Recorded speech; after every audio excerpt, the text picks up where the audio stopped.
Mga Kawikaan, ika-24 na kabanata. Huwag kang mananaghili sa mga masamang tao, ni magnasa ka man na masama sa kanila, sapagkat ang kanilang puso ay nag-aaral ng pagpighati, at ang kanilang mga labi ay nagsasalita ng kalikuan.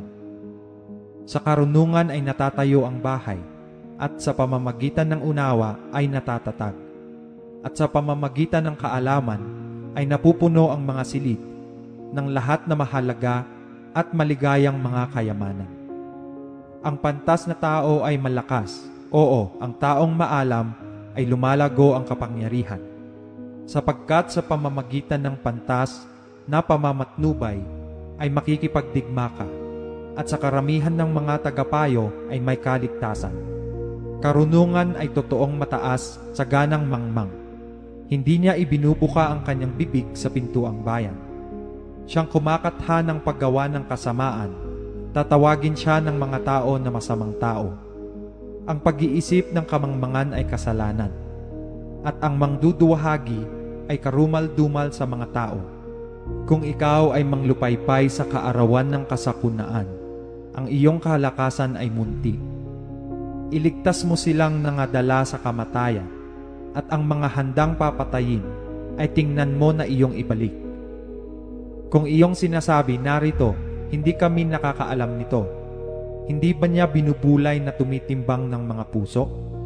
At siyang nag-iingat ng iyong kaluluwa, hindi ba niya nalalaman? At hindi ba niya gagantihin ang bawat tao ayon sa gawa niya? Anak ko, kumain ka ng pulot, sapagkat mabuti, at ng pulot-pukyutan na matamis sa iyong lasa.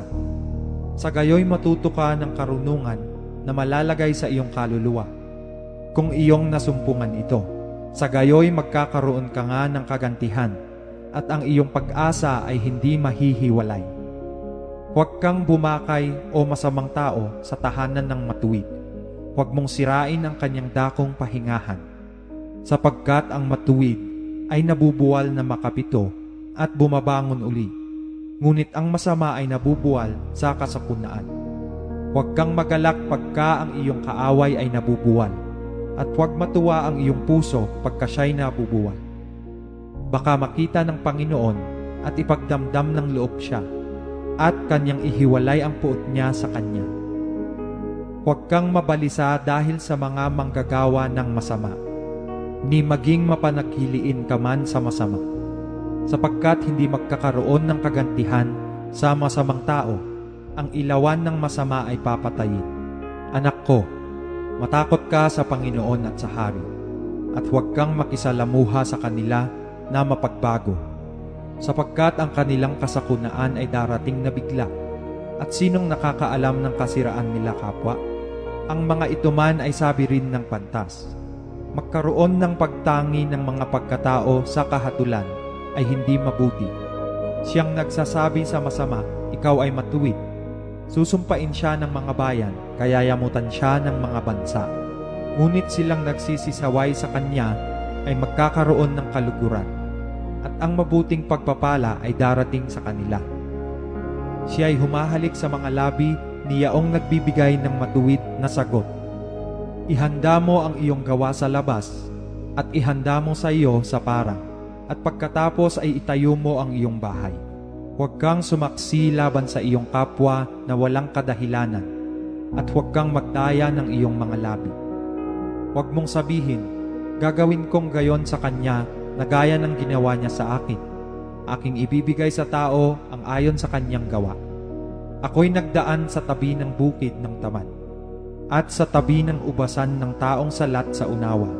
At narito, tinubo ang lahat ng mga tinik. Ang ibabaw niyaon ay natakpan ng mga dawa, at ang bakod na bato ay nabagsak. Ako nga'y tumingin, at aking binulay na mabuti. Aking nakita, at tumanggap ako ng turo. Kaunti pang tulog, kaunti pang idlip, kaunti pang paghahalukip-kip ng mga kamay upang matulog. Gayon darating ang iyong karalitaan na parang magnanakaw, at ang iyong kasalatan na parang nasasandatahang tao.